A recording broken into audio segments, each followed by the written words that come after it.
1 to 1 ஆன்மீக நேயர்களுக்கு அன்பு வணக்கம். சிம்ம ராசிக்கு குரு பெயர்ச்சி பலன்கள் எப்படி இருக்கும் அப்படிங்கிறத இந்த நிகழ்ச்சியில் பார்ப்போம். இது பற்றி மூத்த பத்திரிகையாளரும் ஜோதிட ஆய்வாளருமான திரு ராஜேந்திரன் அவர்கள் என்ன சொல்கிறாரு அப்படின்னு பார்ப்போம்.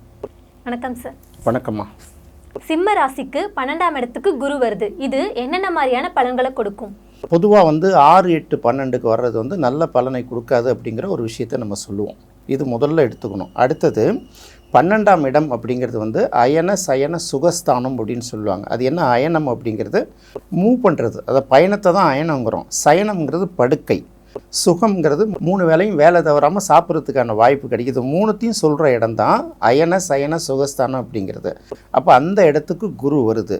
சிம்ம ராசிக்கு குரு எந்தெந்த இடத்துக்கு உரிய கிரகம் அப்படிங்கிறத பார்க்கும்போது முதல்ல ராசிக்கு 5ஆம் இடத்துக்கு உரிய கிரகம், அடுத்தது 8ஆம் இடத்துக்கும் உரிய கிரகம். அப்போ 5ஆம் இடத்துக்கு உரிய கிரகம் 12ஆம் இடத்துக்கு வருதுன்னா கொஞ்சம் பெரியவங்களாக இருந்தாங்கன்னா அவங்க பிள்ளைங்களுக்கு வெளிநாடு போகிறதுக்கு வாய்ப்பு கிடைக்கும். படிக்கிறதுக்காக போகலாம், வேலை வாய்ப்புக்காக போகலாம்.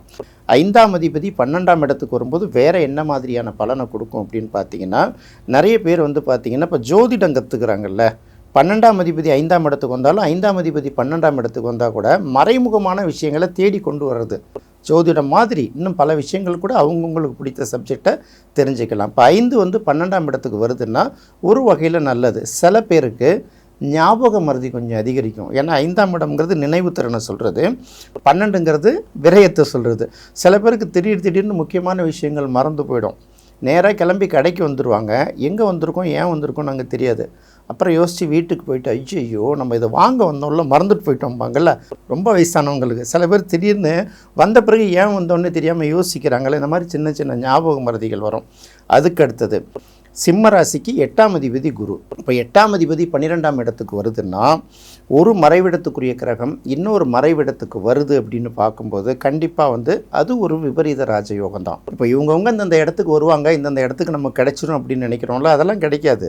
திடீர்னு பார்த்தீங்கன்னா நமக்கு கிடைக்காதுன்னு நினைக்கிற நேரத்தில் மொத்தமாக கிடைச்சிரும். சில பேர் இப்போ நம்ம கிண்டல் பண்ணிகிட்டே இருப்பாங்க எலெக்ஷன் டயத்தில், ஜோசியக்காரங்க பூரா விபரீத ராஜயோகங்கிறாங்க, விபரீதம் மட்டும்தானே நடக்குது, ராஜயோகம் எங்கே நடக்குது அப்படின்னு கேட்பாங்கல்ல.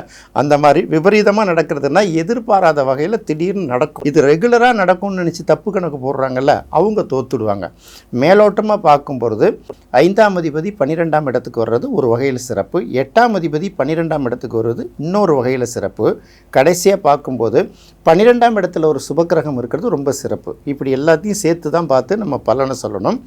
இன்னொரு பக்கம் குரு 6ஆம் இடம், 8ஆம் இடம், 12ஆம் இடங்களுக்கு வர்றது அவ்வளவு சிறப்பு கிடையாது. அப்போ என்னென்ன நடக்கும் அப்படின்னு பார்த்தீங்கன்னா, வீட்டில் இருக்கக்கூடிய எலக்ட்ரிக்கல் அண்ட் எலக்ட்ரானிக் பொருட்கள் சொல்கிறாங்கல்ல, அடிக்கடி ரிப்பேர் ஆகிட்டே இருக்கும். மின்சாரத்தால் இயங்கக்கூடிய பொருட்கள் ரிப்பேர் ஆகும், எலக்ட்ரிக்கல் செலவு அதிகமாக வைக்கும். இதெல்லாம் நிறைய ஒரு பக்கம் நடந்துக்கிட்டு இருக்கும். இன்னொரு பக்கம் பார்த்திங்கன்னா சேமிப்புகள், விரயங்கள் சுப விரயங்கள் நிறையா நடக்கும். இப்போது அது அவசியமாக அது மாற்ற வேண்டியது தான். நம்ம கையில் பைசா இல்லாதனால கொஞ்சம் தள்ளி வச்சுட்ருப்போம் சில விஷயங்களை. இதுக்கப்புறம் அதுக்கு ஒர்க் பண்ணாது கண்டிப்பாக மாற்றி ஆகணும்பாங்க. மாற்றணும் தான், இருந்தாலும் கையில் பைசா இல்லையா, அப்போ என்ன பண்ணுவோம்னா கடனை உடனே வாங்கி மாற்றிடுவோம் இல்லையா. இந்த மாதிரி சில விஷயங்கள் அதிகரிக்கும்.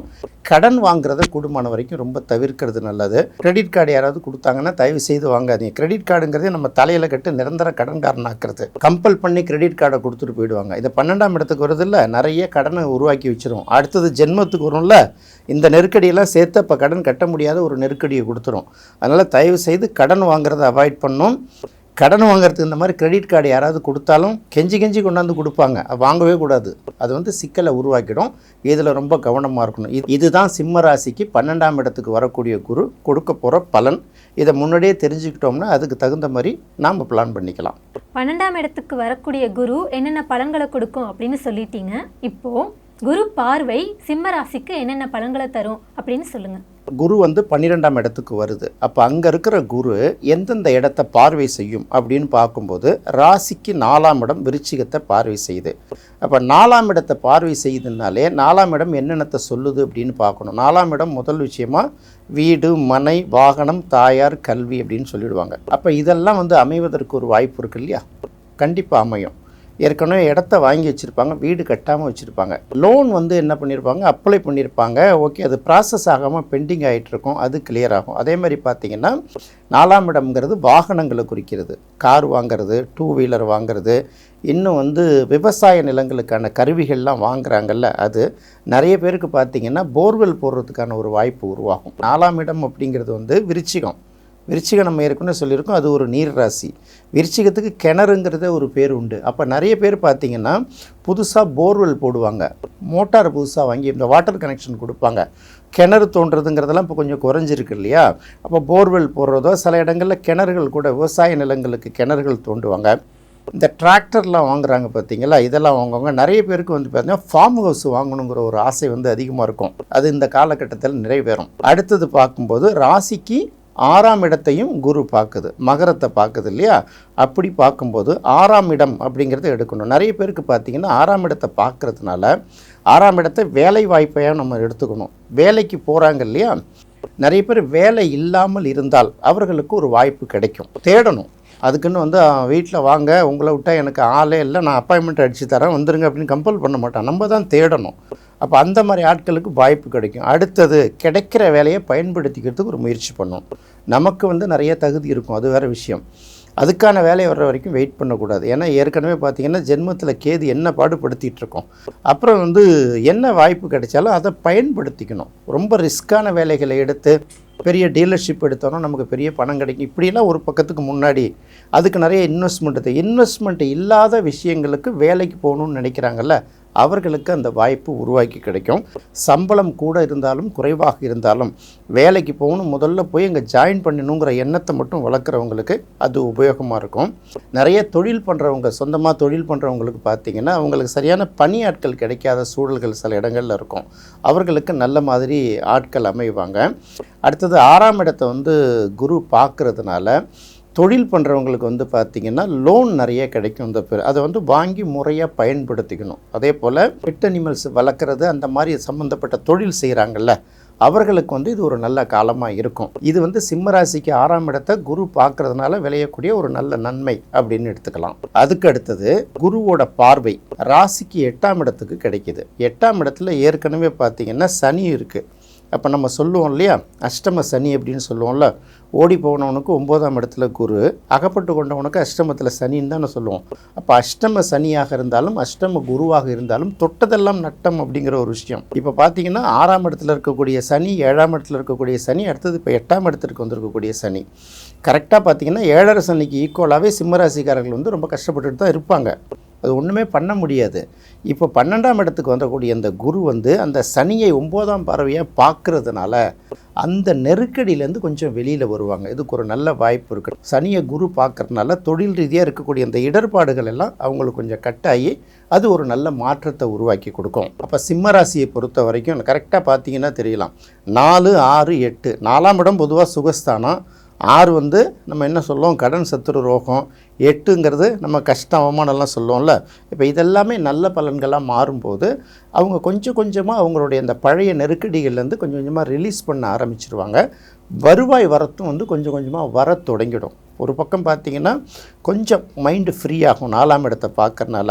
உடல் ஆரோக்கியமும் வந்துடும். 4ஆம் இடம்ங்கிறது 6ஆம் இடத்தை பார்க்கறதுனால ஒரு வேலை கிடைக்கும், இல்லைன்னா தொழில் பண்ணுறவங்களுக்கு நல்ல பணியாட்கள் கிடைப்பாங்க. 8ஆம் இடத்தை பார்க்கறதுனால கொஞ்சம் ஆயுளும் தீர்க்கமாக வரும், எதிர்பாராத இடத்துலேருந்து பணம் வரும். சனியையும் சேர்த்து பார்க்கறதுனால கஷ்டங்கள் போகும். இது வரைக்கும் விற்காமல் இருந்த நிலத்தை விற்கிறதுக்கான வாய்ப்பு கிடைக்கும். இது வரைக்கும் அமையாமல் இருந்த நிலம், வீடு, மனைகள் இப்போ புதுசாக அமையறதுக்கும் ஒரு வாய்ப்பு உருவாகும். ஸோ குரு 12ஆம் இடத்துல இருந்தாலும் அதோட பார்வை வந்து என்னென்ன பலன்களை ஏற்படுத்துங்கிறது இதுதான் முக்கியமான பலன்கள். அக்டோபர் மாத இறுதியில் வரக்கூடிய அதிசார குரு பயிற்சியும் அதுக்கப்புறம் டிசம்பரில் வரக்கூடிய ராகுகேது பயிற்சியும் சிம்ம ராசிக்கு என்னென்ன மாதிரியான பலன்களை கொடுக்கும்? இப்போது நம்ம வந்து பொதுவாக வந்து குரு பயிற்சியை மட்டுமே பேசிட்டு வந்தால் கூட குருவோட அதிசார பயிற்சிங்கிறது ரொம்ப முக்கியமான விஷயம். அதை நம்ம ரொம்ப கண்டிப்பாக பார்த்து தான் ஆகணும். அப்போ 12ஆம் இடத்துல இருக்கக்கூடிய குரு வந்து அடுத்தது எங்கே வருதுன்னா ஜென்மத்துக்கு வருது. அப்போ ஜென்ம குருவுக்குரிய ஒரு சின்ன நெருக்கடியை கொடுக்கும். அப்போ தான் நம்ம ஜென்ம குருவுக்கு கடகராசிக்கு என்ன பரிகாரம்னு சொல்லியிருக்கோம் இல்லையா, அதை வந்து அவங்க பயன்படுத்திக்கணும். அதுக்கப்புறம் அந்த அதிசார குரு வரும்போது அது என்ன பண்ணால் 5ஆம் இடம் 7ஆம் இடம் 9ஆம் இடத்தை சேர்ந்து பார்த்துரும். இவங்க நெருக்கடியில் மாட்டிப்பாங்க. ஆனால் இவர்களை சார்ந்திருக்கக்கூடிய குடும்பம் வந்து அது கொஞ்சம் நல்ல நிலைமையில் வர்றதுக்கு இவங்க வந்து கடுமையாக உழைக்கிற மாதிரி இருக்கும். இல்லைன்னா அது மாதிரி ஒரு நிர்பந்தம் வந்துடும். அதனால் அதை பெருசாக எடுத்து கவலைப்பட வேண்டிய அவசியமாக நம்ம பார்க்க வேணாம். அடுத்தது கேது பயிற்சி. இப்போ இந்த கேது பார்க்கும்போது நம்ம ஏன் மெயினாக பார்க்குறோன்னா, குரு மட்டும் தனியாக இருந்தால் அதுக்கு ஒரு பலன், குருவோட கேது சேர்ந்துடுது இல்லையா கேது பயிற்சிக்கு அப்புறம். அப்போது ஒரு 4-5 மாதம் தொடர்ச்சியாக கேதுவும் குருவும் சேர்ந்து தானே இருக்குது. இது போய் 12ஆம் இடத்துல போய் மாட்டிக்கிச்சுன்னா என்ன பண்ணும் அப்படிங்கிற ஒரு அச்சம் வரும் இல்லையா. பொதுவாக கேது வந்து 12ஆம் இடத்துக்கு போச்சுன்னா இப்போ நம்ம என்ன நிலமையில் இருக்கோம், மகிழ்ச்சியாக இருக்கோமா, சந்தோஷப்படுறோமா அப்படின்னு வந்து நமக்கு தெரியாது சில நேரங்கள்ல. ஆமாம் என்னமோ சொல்கிறாங்க, உடம்பு சரியில்லையா சார், ஆமாம் சார் உடம்பு சரியில்லை அப்படிம்பாங்க. இல்லையே சார் உடம்பு நல்லா தானே இருக்குது, ஆமாம் நல்லா தான் இருக்குது அப்படிம்பாங்கல்ல. அதாவது அவங்க என்ன இருக்காங்கங்கிறது அவங்களுக்கே தெரியாது. ஆனால் இது ரெகுலராக போயிட்டே இருக்கும். அதே போல் எதிர்பாராத சில விஷயங்கள் அவங்களுக்கு தன்னால் நடந்துக்கிட்டு இருக்கும். இவங்க ஏதாவது சொல்லுவாங்க, நம்ம கேளாத விஷயங்கள்லாம் காதில் கேட்கும், தேடாத விஷயங்கள்லாம் நம்மளை வந்து சேரும்பாங்கள்ல, அந்த மாதிரியும் வந்து சேரும். இது எதுவுமே வந்து அவங்களால வந்து உறுதி செய்ய முடியாத ஒரு வாழ்க்கையாக இருக்கும். ஆனால் பெரிய அளவுக்கு பாதிப்பை கொடுக்காது. கூடவே குரு இருக்கிறதுனால என்ன ஆகும்னு கேட்டிங்கன்னா, ஒரு வகையில் அந்த பண முதலீடு அப்படின்னு சொல்லுவாங்க, சேமிப்பை ஒரு பக்கம் கொடுத்துரும். இல்லைன்னா இவங்க செய்யக்கூடிய தொழிலுக்கு என்ன பண்ணணும்னா யாரோ ஒருத்தவங்க ஒரு முதலீட்டை கொடுத்துட்டு போயிடுவாங்க. இப்போ இது வந்து பார்த்திங்கன்னா நெருக்கடியிலையும் ஒரு மகிழ்ச்சி, மகிழ்ச்சியிலும் ஒரு சின்ன நெருக்கடி. இப்படி தான் வந்து இந்த குருவோட அதிசார பயிற்சியும் கேது வந்து 12ஆம் இடத்துக்கு வந்து குருவோட சேர்றதும் சிம்ம ராசிக்கு ஒரு பலனை உருவாக்கி கொடுக்கும். அப்புறம் வழக்கமாக கேட்பீங்க என்ன பரிகாரங்கிறது. கடகத்துக்கு வர்றதுனால திருச்செந்தூர் முருகனை செவ்வாய்க்கிழமை, வியாழக்கிழமை, திங்கட்கிழமையில் வணங்க சொல்லிட்டோம். குருவோட பார்வை சனிக்கு கிடைக்கிறதுனால ப்ராப்பர்ட்டிஸ் இந்த மாதிரி சம்மந்தப்பட்ட விஷயங்கள் புதுசாக வாங்கிறதுக்கும், இல்லை ஏற்கனவே இருக்கிறத விற்க முடியாமல் தவிக்கிறவங்க சோல்ட் அவுட் ஆச்சுன்னா ஒரு கடனை கொடுத்து ரிலீஸ் ஆகலான்னு நினைக்கிறாங்கல்ல, அவர்கள் நல்லா இருக்கணும் அப்படிங்கிறதுனால அவங்க வந்து பார்த்திங்கன்னா வியாழக்கிழமை அல்லது சனிக்கிழமை மீனாட்சி சுந்தரேஸ்வரர் தரிசனம் பண்ணுறது ஒரு நல்ல பலனை கொடுக்கும். அதுக்கு அடுத்தது பார்க்கும்போது சந்திரன் வீட்டில் குரு இருக்கிறதுனால வியாழக்கிழமை அல்லது திங்கட்கிழமை சந்திரமௌலீஸ்வரர் வழிபாடு வந்து சிம்மராசிக்காரர்களுக்கும் நல்ல பலனை கொடுக்கும். இது எல்லாருக்கும் பொதுவானது தான், நம்ம ஒன்றுத்துக்கும் தனித்தனியாக சொல்லலை. மாத ராசி பலன் சொல்லும்போது அந்தந்த மாதத்துக்கு தகுந்த மாதிரி சில வழிபாடுகளை சொல்லுவோம். இதை பொறுத்த வரைக்கும் எல்லாருக்கும் பொதுவாக பார்த்துக்கிட்டா போவோம். இதை தவிர குரு பயிற்சி அன்னைக்கு அவங்க சில கோயில்களுக்கு போகலான்னு நினைப்பாங்க. அப்போ வந்து அந்தந்த கோயில்களுக்கு போயிட்டு வர்றதும் அவங்களுக்கு ஒரு நல்ல பலனை தான் கொடுக்கும். இதுதான் வந்து சிம்ம ராசிக்கு இந்த குரு பயிற்சிக்கு முக்கியமாக கவனிக்க வேண்டிய முக்கியமான அம்சம் அப்படின்னு நம்ம பார்க்கலாம். சிம்ம ராசிக்கு குரு பயிற்சி பலன்கள் எப்படி இருக்கும் அப்படிங்கிறத ரொம்ப தெளிவாக சொன்னீங்க சார். ரொம்ப நன்றி சார். நன்றிம்மா. சிம்ம ராசிக்கு குரு பயிற்சி பலன்கள் எப்படி இருக்கும் அப்படிங்கிறத இந்த நிகழ்ச்சியில் நம்ம பார்த்தோம். இது உங்களுக்கு ரொம்ப பிடிச்சிருக்குன்னு நினைக்கிறேன். கன்னி ராசிக்கு குரு பயிற்சி பலன்கள் எப்படி இருக்கும் அப்படிங்கிறத அடுத்த நிகழ்ச்சியில் பார்ப்போம். நன்றி, வணக்கம்.